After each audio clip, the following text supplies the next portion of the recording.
The FAL Convention aims to simplify and harmonize formalities, documentary requirements, and procedures associated with the arrival, stay, and departure of ships in international ports.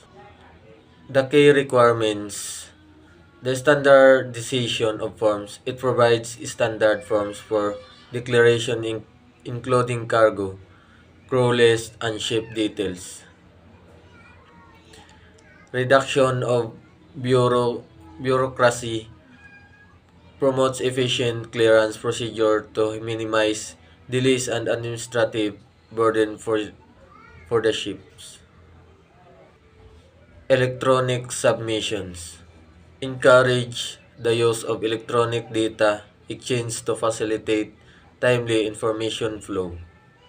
International cooperation mandates cooperation among states to implement common practices that reduce trade barriers.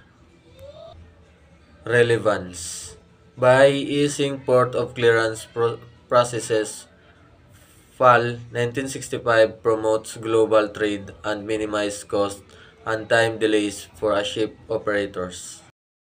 LLMC 1976.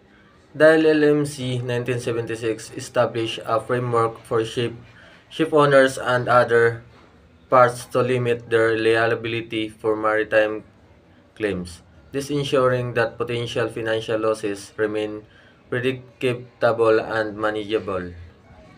Key requirements: right to limit liability.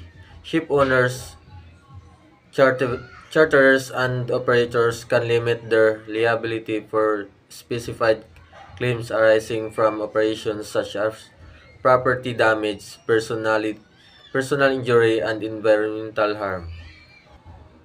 Claims covered includes claims for loss of life, personal injury, and damage to property, but excludes certain claims, pollution under other conventions.